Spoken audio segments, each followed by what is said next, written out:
myself really resistant to the idea that somebody comes, colonizes you, imposes a language on you, your education system is entirely in that language.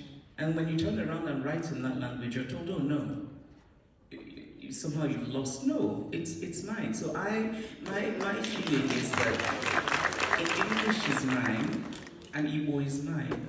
And also we have to remember that there is a kind of unique Nigerian English, right? I mean, if I, after all, tonight I called you severally. Every Nigerian here knows that severally means something for Nigerians and means something else instead of in the Oxford Dictionary, right?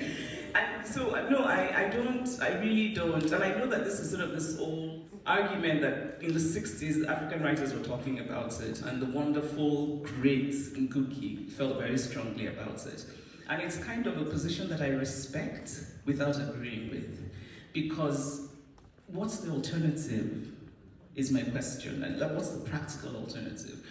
In Nigeria, our education is in English. I took Igbo in school, but that was considered uncool.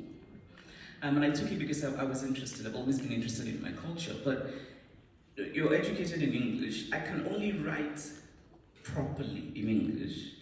And so if somebody says to me, oh, you're losing your culture, what's the alternative? If I could write in Igbo, I mean, I can write Igbo a bit, but not well. Who would read it? I mean, Igbo, I don't know how many Igbo people can even read Igbo.